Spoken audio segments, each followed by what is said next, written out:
अस्सलाम वालेकुम नाज़रीन। आज हम आपके सामने उस ज़ात वाहिद खुदा खालिक कायनात परवरदिगार आलम के बारे में ज़िक्र करेंगे। आपसे महज़ गुफ्तगू होंगे। इससे पहले कि आप हमारे वीडियो को लाइक, शेयर और सब्सक्राइब कीजिए ताकि हमारी नई नई नोटिफिकेशन आप तक पहुंच सके और हमारी हौसला अफजाई हो सके। नाज़रीन, आप सभी से इल्तिजा है हमारे इस चैनल को लाइक और सब्सक्राइब ज़रूर करें।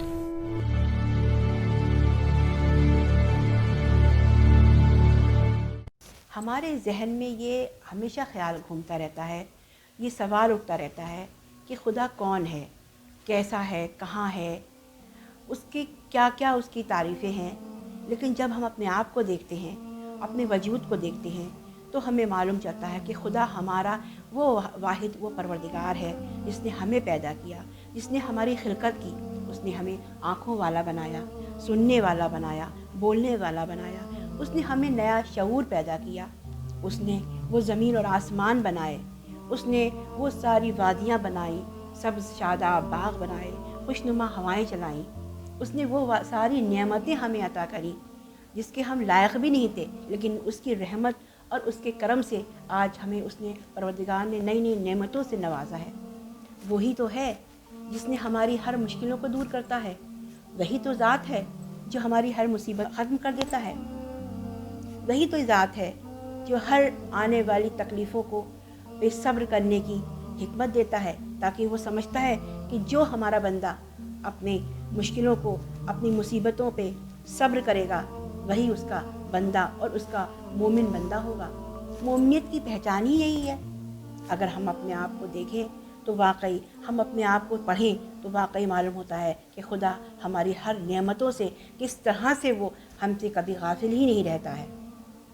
अगर हमें खुदा को समझना है तो हमें पंजतन पाक को भी समझना होगा, क्योंकि पंजतन पाक को ही समझने का मतलब है कि हमने अपने खुदा को समझा है।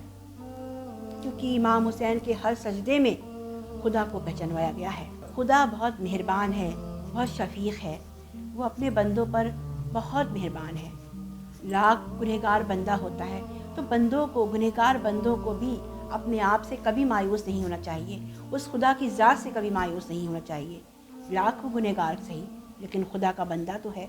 खुदा कहता है, खुदा इरशाद फरमाता है, खुदा खुद कहता है अपने कलाम इलाही में कि ऐ बंदो, एक बार मुझसे तौबा करो और सच्चे दिल से तौबा करो तो वो ज़रूर सुनेगा। और तौबा करने वाले बंदों को तो खुदा बहुत पसंद करता है। इसलिए हमेशा चाहिए कि खुदा से कभी मायूस नहीं होना चाहिए, क्योंकि मायूसी बहुत बड़ा कुफ्र है और कुफ्र जहन्नुम में जाने का पूरा रास्ता है। इसलिए चाहे कितना ही गुनहगार बंदा क्यों ना हो, लेकिन अपने बंदा, अपने खुदा से, उसके रहमानियत से कभी मायूस ना हो। क्योंकि अगर आज गुनाहगार है तो कल खुदा उसकी इस्लाह भी करता है, उसकी हिफाजत भी करता है, उसको सही रास्ते पर भी दिखाता है। क्योंकि वो जानता है कि हमारा ये नेक बंदा है, इसीलिए हमें उसकी हिदायत करता है, हमारी हिदायत करता है वो। इसलिए वो हमारी हर तरह कदम कदम पर हिदायत करता है। और इसीलिए ही उसी ने हमारे रहबर को, हमारे पंजतन पाक को, हमारे औलिया को, हमारे औसिया को, हमारे नबियों को हमारी हिदायत के लिए ही तो भेजा है। वो अपने बंदों से किसी भी तरह के, किसी भी हिसाब से कम मोहताज नहीं है। आज उसे कोई बंदा चाहे माने या ना माने, तब भी वो उसको अता करता है। और अगर मानता भी है, उसको जानता भी है, उसकी इबादत भी करता है, उसे भी वो अता करता है। अगर हमें खुदा को पहचानना है तो हमें अपने आप को ये देखना पड़ेगा कि अगर हम सांस लेते हैं तो किसकी तरफ इशारा होता है। रात को हम सोते हैं तो रात में सुबह हमें खुदा ही तो जगाता है, ये उसी की तरफ तो इशारा है। अगर इसका इशारा होगा तो हम रात को सोकर सुबह जग ही नहीं सकते हैं। उसने सारी ताकत, सारी बीनाई, सारी क़ुव्वत उसी ने तो अता की है। उसने वो रहमतें हमारे पर नाज़िल की हैं कि जिसका हम अंदाज़ा भी नहीं लगा सकते। और कोई भी मखलूक़ात, बंदगाने कोई खुदा उसका अंदाज़ा ही नहीं लगा सकती कि उसने वो नेमतें नाज़िल करी हैं।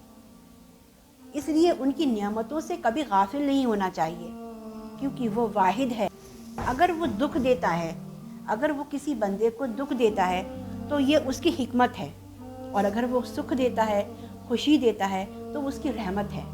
उसकी रहमत और उसकी हिकमत को हमें समझना है ताकि हम अपने रास्ते से भटकने ना पाएं। کلام الہی میں خدا کا یہ ارشاد ہے کہ وہ ہر شے پہ قادر ہے۔ نبی خدا جناب عزیر علیہ السلام کسی وادی سے، کسی گاؤں سے، کسی بستی سے گزر رہے تھے۔ انہوں نے وہاں دیکھا سارا گاؤں ویران پڑا ہے، تہو بالا ہوا ہے، کوئی انسان نہیں ہے۔ انہوں نے اپنے ذہن میں سوچا یہ تو اتنی ویران بستی ہے، یہ کبھی آباد بھی ہو سکتی ہے۔ صرف ان کا یہ سوچنا تھا، خدائے وند عالم نے ان کی روح کو قبض کر لیا۔ ان کے ساتھ ان کا کھچر گدھا تھا، ان کے پاس کھانا تھا۔ جب جناب عزیر نے اس بات کو سوچا کہ یہ بستی کبھی آباد بھی ہو سکتی ہے، صرف اتنا ہی سوچنا تھا جناب عزیر کا، تو خدا نے ان کی روح کو اسی وقت قبض کر لیا۔ جب ان کی روح کو قبض کر لیا، اسی طرح سے وہ 100 سال تک ایسے ہی رہے۔ جب خدا نے ان کی روح کو واپس کیا تو خدا نے ارشاد فرمایا، اے عزیر تم کب تک سوئے تھے؟ جناب عزیر نے فرمایا، اے پروردگار عالم صرف 1 گھنٹہ یا صرف 1 دن۔ خدا نے کہا، نہیں عزیر، تم اس طرح سے 100 برس تک سوتے رہے۔